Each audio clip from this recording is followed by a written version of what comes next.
What's the matter, Mark? Nothing's wrong. What's wrong with you? You feeling okay today? I feel like I don't fit in. Square peg in a round hole, huh? Yeah. Oh, weird. Today we're going to talk about everyone's favorite, I would say, a mall punk band. Because people say like mall metal. Have you already heard the term mall metal? Well, malls were invented in New Jersey, if I'm not mistaken. Then that's perfect. This was the first mall punk band. I think people from New Jersey would acknowledge that. I think the Misfits should count themselves as lucky that we're even talking about them. I don't think they or anyone who cares about them have any room to complain about anything that you want to call them. The band to me is like if I were to ask someone, oh, I love heavy metal, and I would ask them who their favorite metal band was, and they said Nickelback. In my head, I'm like, oh shit, this person doesn't like heavy metal.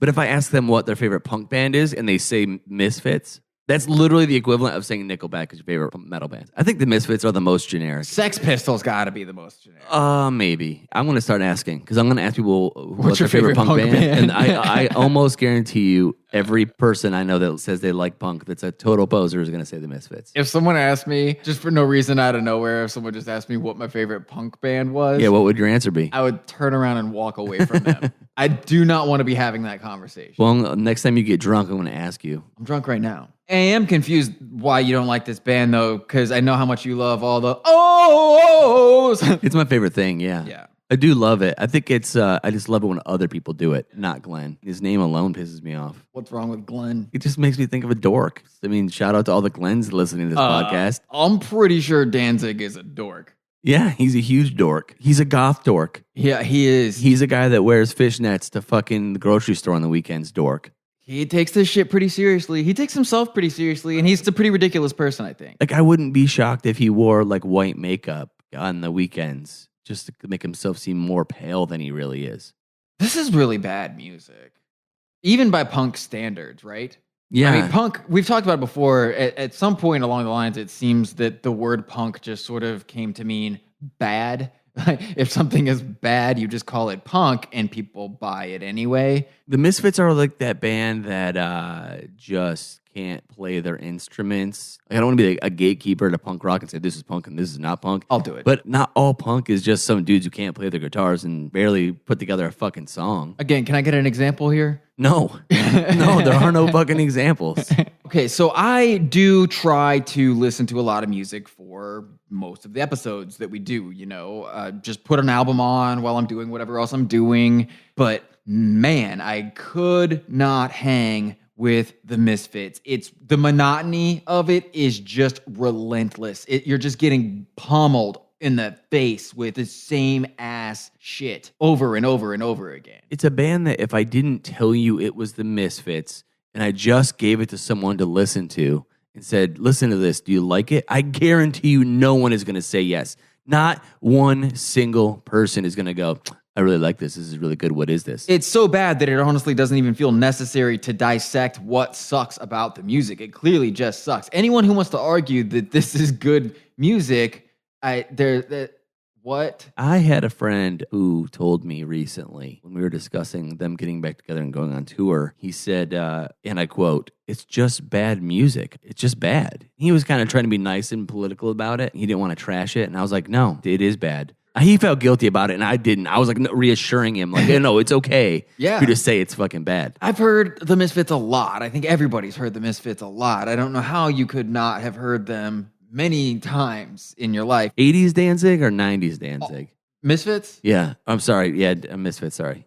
Anyone who wants to defend not Danzig, Misfits, again, turn around, walk away. I'm not even engaging in that particular conversation. Are there Danzig purists out there that think that the Danzig Misfits are amazing? Yeah. Fuck yeah, dude. Wow. First of all, I think Jerry had only been playing bass for 2 months when he joined the band. I think they put him in the band because they saw a bass in his car. He was Glenn's neighbor, and they saw his bass in his car or something. And so, hey, you want to be the bass player in our band? That's it. That's their standard. No, see, if you had told me that the story was they were sitting around showing each other their comic book collection. Yeah. And he said, oh, what's that over there? And he's like, oh, I play bass too, but check out these sweet comic books I have.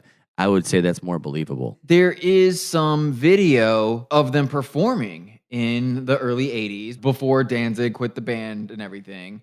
If you truly love listening to this band's albums with Danzig, I think you would have hated them live. Just go back and watch the video, because if what you love is Danzig's, oh, like all that shit, he doesn't do any of the singing live. Live, he's just like fucking yelling because they're playing so loud. Danzig is just barking. And if you like that, if you think that you would have liked that concert and you would have liked to have been at that show and just seen this loud, sloppy ass music from inept musicians with this guy yelling on stage and everything, you would have loved literally any other punk band playing literally any other punk show. I think it's just about the theatrics of it, the horror punk thing, which is just a ripoff, in my opinion, of Kiss, who is just a ripoff of Alice Cooper. One major difference, I think it's fair to say objectively that Danzig was pretty hot. He's a better looking guy than anybody in Kiss. Anybody in Kiss or Alice Cooper. At any point in time, sure, Yeah. that's fine. I have had conversations with girls who were like sploosh when you talk about young Danzig, you know. Yeah, that's whatever. Okay. You don't want this I sploosh know, sound? no, I know what that is. Yeah. Yeah. It's like they're farting. Yeah, they're farting, Mark. Yeah. Like girls get excited and they fart. Yeah, the pre-sex fart, as one does. Yeah, that's a thing. Yeah. That's a thing, right? I mean, you're a parent, so I hope you know about how to please a lady. My point is, I think the guys in the band couldn't play as good as Kiss, which is already atrociously bad, who couldn't play as good as Alice Cooper. So by the time you get to the Misfits, it's just a bunch of guys standing around, but they look the part. You know what I mean? They look like goth dude horror thing. Like, look at me, I'm like ripped and blood. Raw, yeah, look at this, it's so cool. And people are like, oh my God, this is great. I love this. It's so good. You can only watch so much Kiss. They were like, oh, who are these dirty guys? These guys are dirty and they can't play their guitars. I think you're onto something there. One thing that I wanted to get into a little bit later that would be a difference that I see is I think that Danzig was a true believer in everything that he's ever done. He's not faking at all. I don't. Oh no, no. He fucking means it. I think he legitimately wears makeup, not when he's just for shows. I think this is who he is 24/7. Even before money was coming. Yeah, no. All right, I do love the story of how the Misfits got started. Do you want to hear that? Sure. They met at a Hot Topic on the Jersey Shore. Saying that the Misfits met in a Hot Topic would be like saying that Jesus met the disciples in a Catholic church. I actually have in my notes right here, the third thing down. See right there? It says inspired Hot Topic. Hot Topic wouldn't exist without the fucking Misfits. You're right. They started off, they were just this shitty little garage band, and they stayed just a shitty little garage. And nothing changed. End episode. But here's something that I think is really hilarious, is they did not have a guitar player originally, and Danzig played keyboard. Did you know about this? Mm-mm. You can find their first single, and it's Danzig pounding away on a keyboard, still singing the same way about like the same type of shit. And it's fucking funny. It's really, I mean, unintentionally, of course, hilarious. You should check it I out. definitely have to look it up. I found it on YouTube because that's how I listen to most of the bullshit that we have to listen to for this, because I'm definitely not going to pay for it. Shout out YouTube. It's awful, that first single. But Danzig starts a record label to put that single out. And it didn't do anything, of course. But then a few months later, Mercury Records, major label, put something out on an imprint of theirs called Blank Records. Only problem is,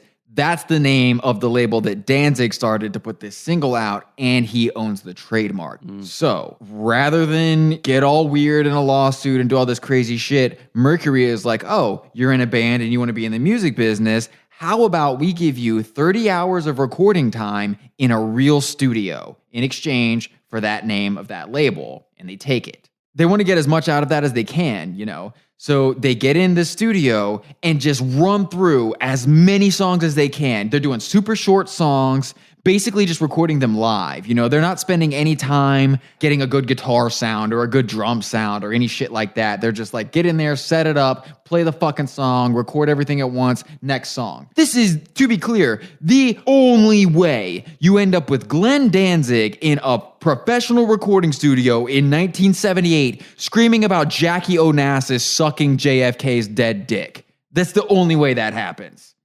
That's actually, shout out Glenn for singing that part. Oh, yeah. But everything after that first batch of songs gets progressively worse and worse. It's all downhill from there. If people don't know this story, the songs that they're recording in the studio are what end up on the album Static Age, which... Here's the thing, real quick. If you had told me that they went into the studio, because they got all that studio time, and recorded 150 songs, and those were the only songs they ever recorded. They just, every year they released a new quote-unquote record, but it was just those songs, I would totally believe you. I hear a big difference in everything on Static Age and everything else they ever did. And I think that the energy that you hear in Static Age is a bunch of children in a professional environment. It's recorded with very nice equipment, but they have no business using it. So you're sort of hearing something that you would never hear before. I think that appeals to people. It does have a unique sound because what you're hearing would never happen. Mercury Records isn't going to sign some band that is the Misfits or equivalent in quality to the Misfits, send them into the studio and be like, okay, that's the album. But all they give a fuck about is letting these guys use the 30 hours that they gave them. So it's like, yeah, go in there and do whatever the fuck you want to. We don't care. Yeah. So it's basically like letting a bunch of people run around in the candy store, grab all the shit that they want to, and just shove it in their faces until they get sick and throw up on it. I think what you're hearing is hatred. Of what? Of Glenn hating his band. Not yet. Not yet? No, I think he always hated it. You don't think so? You think at some point he was into it? Oh, I think he was probably real wrapped up in all of this shit. Also, the lyrics on Static Age are way more intense than anything he ever wrote again. We're talking some heavy-duty phantasmagoria of offensive imagery that he's just spewing forth out of his non-conscious mind. These songs don't even get put out, by the way. They get all this shit recorded, and then they can't get anyone to put it out. You know, Mercury, they're like, fuck you, we're not putting that out. They weren't signed to the label anyways. They don't have a record deal or anything. They don't have money to really put it out. So they just put out an EP, the Bullet EP. It has the songs Bullet, We Are 138, Attitude, and Hollywood Babylon. That's a single. The songs are so short that they can put those 4 songs out as a single. Right after that, they steer hard into all this horror movie bullshit. Hard. Which we also haven't even talked about, is the fact that almost all Misfits songs are written about bad horror movies. Nearly every single one. I was going to say every song that I could think of. Nearly every one. I didn't go deep into the deep cuts for Misfits, but if you look up horror punk, they are literally the poster child for it. They may have invented it. I think they did invent it. And it's actually kind of smart if you are not good at writing songs, because you're taking the story from a movie. This movie had a bunch of real writers creating a story to go into that movie. So then you're at home, you don't have to come up with a story. All you got to do is just hijack their thing and slam your fucking bass guitar around to it. Dude, basically the Cliff's Notes version of someone else's work. By the time their first debut album does come out, they already suck. If you like Static Age, that shit didn't even come out then. That shit didn't come out until the fucking 90s. Even if you like Static Age, still, I could talk shit on that album too. Are you kidding? Do you want to talk about some lyrics? Danzig starts yelling about Christmas cards to which I never reply.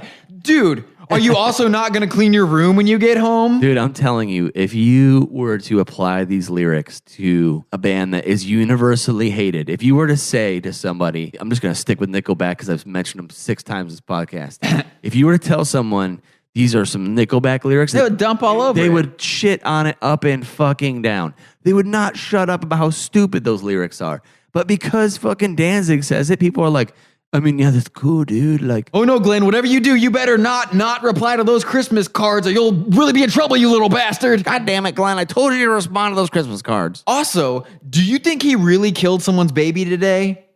No. I cannot endorse that type of behavior. Not cool, dude. As someone with a kid, that's fucked up. Their first album comes out. Glenn has started drawing bones onto his black stage clothes. Yeah. Growing out their devil locks already. The shtick is shticking at this point. I don't know if anyone has heard Jerry Only talk like ever, but if you look up a more recent interview with him, it's hilarious. Because if you wipe off all the makeup, comb his receding hairline devil lock back, what you're seeing and what you're hearing is just a taxi cab driver from New Jersey. That's what this dude would be doing if he never met Glenn Danzig. Big, strong cab driver. There's just a huge difference in these guys. You know, I believe that Jerry Only is saved.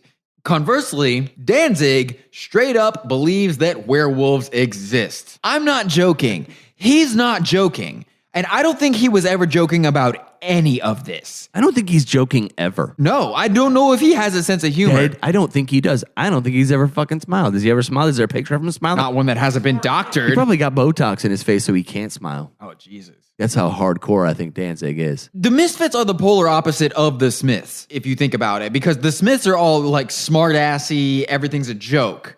And with the Misfits, not fucking kidding. Yeah, I feel like if we were to meet the Misfits, they would probably want to fight us. For real. When they were kids, for sure, Danzig would try to... No, okay, I think that Glenn Danzig is living in the world of these movies that he writes these songs about. These movies might as well be documentaries as far as this guy's concerned. Yeah, he thinks they're real. What is that company that puts out those shitty... Trauma? Yeah, exactly, Trauma.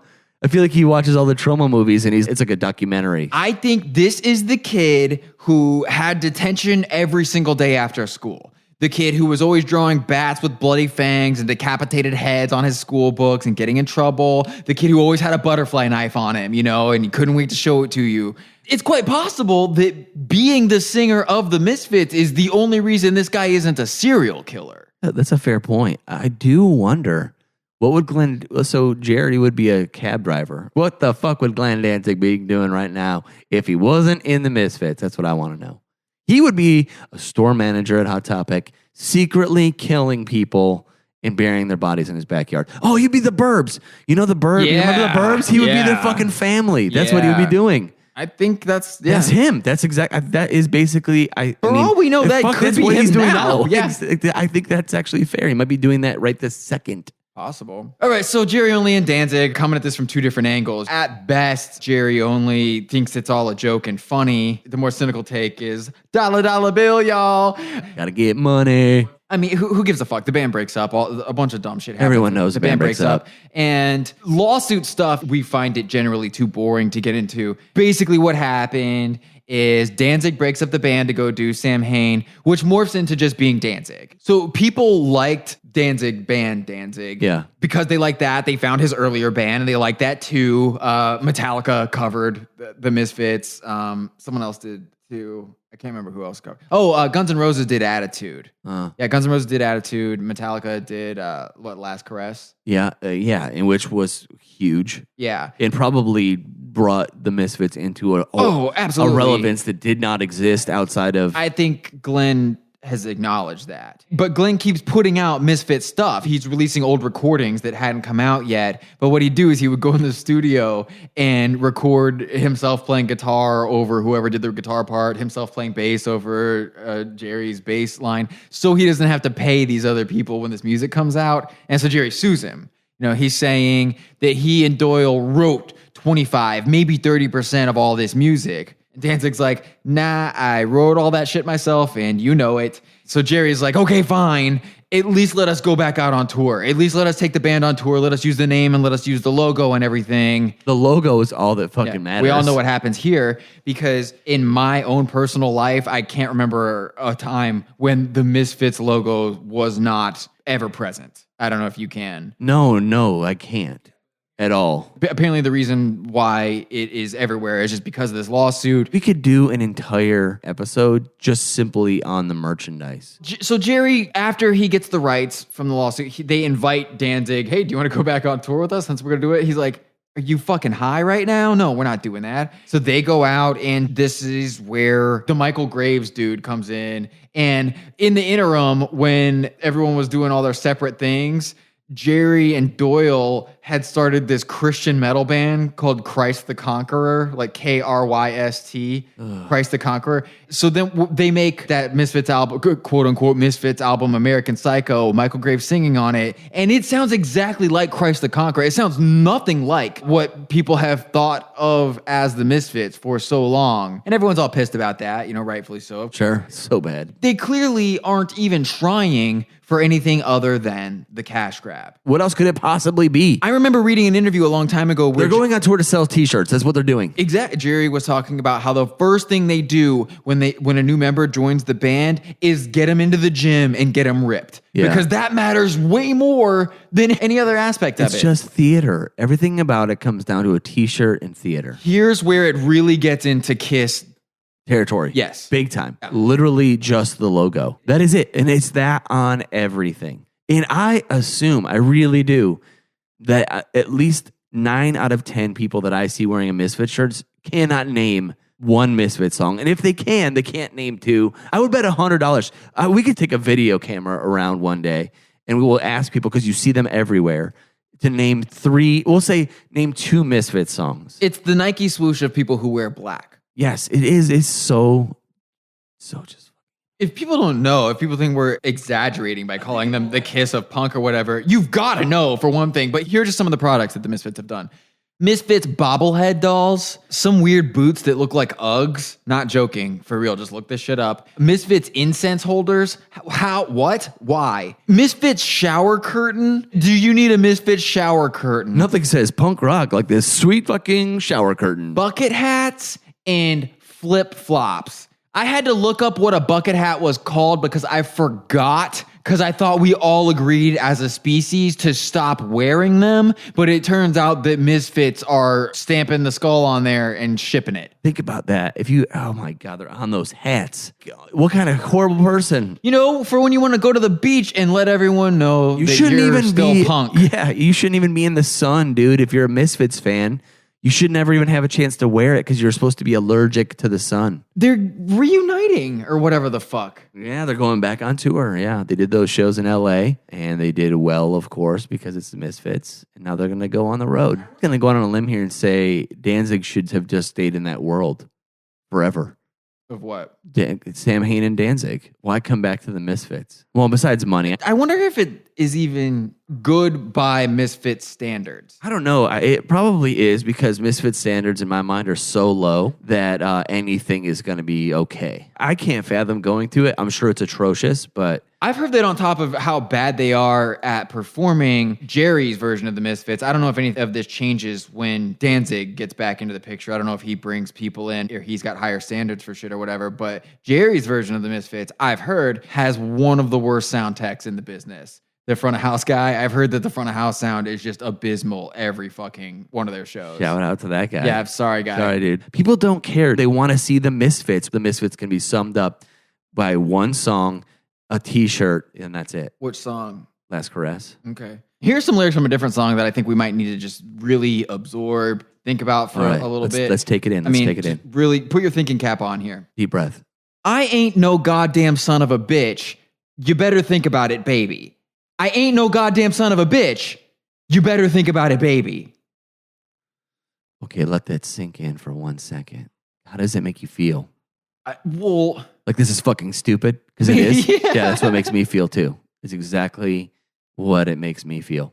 Why does everyone like that? I don't know. You go to you put that shit on a bar, people are going to go, fucking bar. Shit. Oh, no, come there, son of a bitch. You better think about it. Just fucking lose their mind. Oh my God. You play that shit at karaoke and you're probably going to get laid that night. Because people just respond to it. Even though if they actually think about what he's saying, it makes no fucking sense. One thing I forgot that I want to make sure we get in here is the Misfits are in that ICP movie, Big Money Hustlers.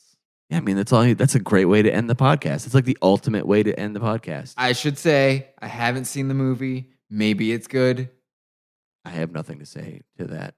I obviously don't think it's good. If your favorite band sucks. If your favorite band sucks. Are you drunk? Yeah, I guess I am.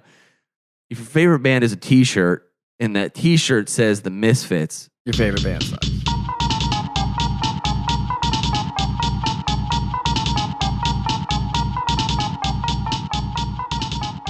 You are welcome for a very special surprise Halloween month episode of Your Favorite Band is a T-Shirt. Now, I lied again for all you new listeners. I do that sometimes. It's not a mistake. Nobody looked at a calendar the wrong way. I think lying is funny, and I like to do it. I've always been very upfront and honest about that. All right, we got the lie in, we got the timely Misfits episode out in October. Now, we really do have to get that Queen episode out before the Queen movie comes out, and everyone already knows how much that band sucks. We can't get scooped by a major motion picture here, people, especially when Queen is so bad that their episode is really one of the first ones that Mark and I recorded. So we've got Hurt Feelings coming straight to you next Thursday on Your Favorite Band Sucks, easily the best podcast in the world, and if you know a single person who isn't listening to this already, then you need to make their lives better by sending them an episode that you think they would like. or one you think they wouldn't like, because sometimes it's that kind of party. Bye-bye.